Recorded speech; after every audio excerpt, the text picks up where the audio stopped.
I believe that most human beings are only living at about 40% of their capability. The mind has a governor, like a car.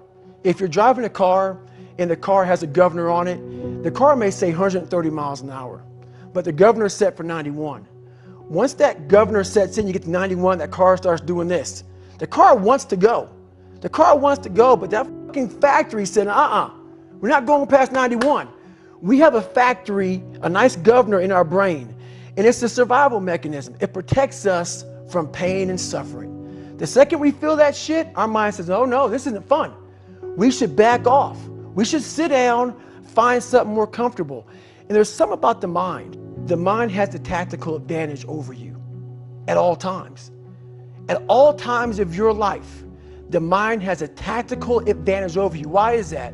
It knows what you're afraid of. It knows your insecurities. It knows your deep, dark lies. And it starts to push you away from that shit. It pushes you in a direction that is comfortable. The mind controls everything. So what I realized was that when I was growing up and I was 300 pounds and I got all fat and I got all insecure, I realized that my mind kept taking me in this direction. When things got uncomfortable for me, when I was facing my insecurities, when I was facing my fears, my mind said, oh no, we have the tactical advantage.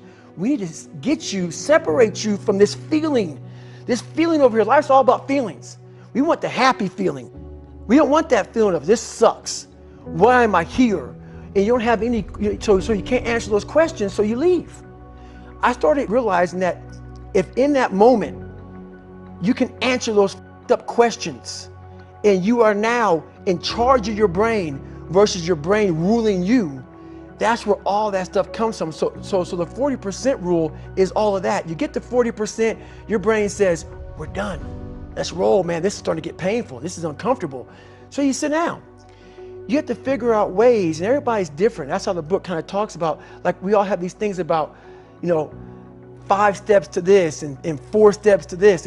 It's a lot more than that. That's all bullshit.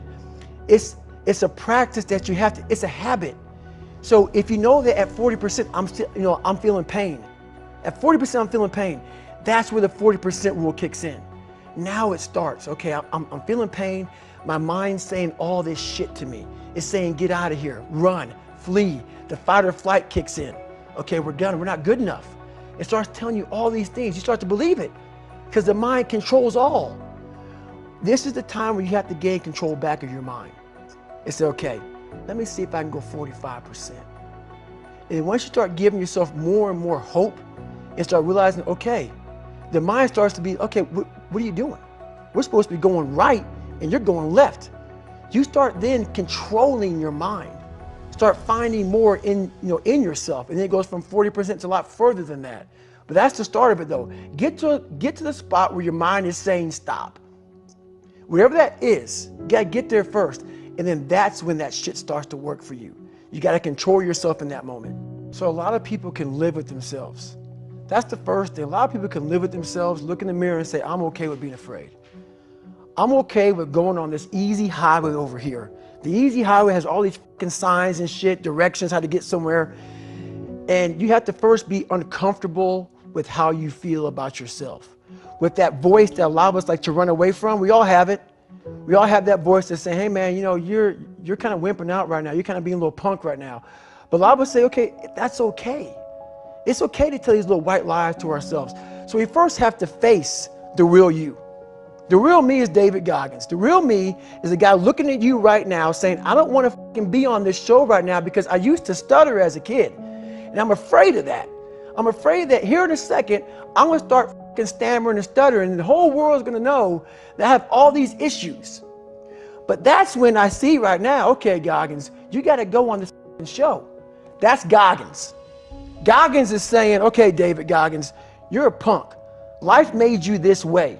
We can't live like this. We can't live in fear. We can't live in judgment. We can't be afraid of what the people right now are looking at me saying about me. We cannot be afraid of that. That's Goggins. Goggins saying, all of you who don't like me, who don't want to, and that person then comes in. But you have to be David Goggins and say, man, I'm afraid of this. I'm fucked up here. Life made me this way here. I stutter. I have these issues with reading and writing, and I'm fat and I'm insecure. You have to face that in that dark room. In that dark room is who you are. But in that dark room is where you have to create another human being that walks out of that dark room to face who you are. That's the only way you're going to get over all those things. And people don't want to do that. They want to say, oh, don't call yourself fat. Don't call yourself dumb. If you're not real and raw with who the you are, nothing's going to change. And in this nice new world that we live in, we want to hear, you're just a little big. No, man, you might be fat. And it's okay to hear that from yourself and from everybody else. So that's where it started at. And it's raw. It gets ugly sometimes with me in that mirror. But I'm also proud of myself to be able to tell myself that and then fix what's in that mirror. So the first thing about it is, once you realize it, and you have to realize it, you got to call yourself out. Addressing it is very small. It doesn't go from like one morning I'm this way, next morning I wake up and presto, 5 steps to greatness. No, it ain't that, brother. You read my book, this is hard work. It's every day, like right now. I had to be honest with you, man. I'm even shaking right now being on this show. I'm a big time introvert. How you address it is you face it. You face it every day. You face it every single day of your life where you say, okay, like if you're fat, you need to lose weight. It's patience. It's patience in this fact of accepting who you are right now. I'm fat. I don't like myself. Accepting the fact that if you lose 3 or 4 pounds, that's a huge accomplishment. You have to live in your own world. You cannot judge yourself. That's why social media and all these things are horrible. You can't judge yourself off of the so-called competition that we have made up in our mind. The things that, how people look, how people act, how smart someone is.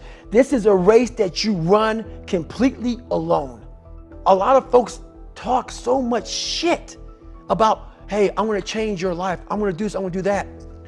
Are you accountable for what you're doing? Are you accountable? And I mean to the T for what you're saying. I am. And that's where it started. It started with that total accountability of, let's not lie today.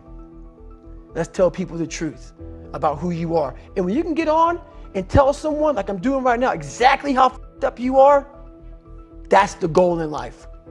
To put your life on a billboard, on the busiest road, in the busiest highway in the world, and say, this is how f***ed up I used to be. Take it or leave it.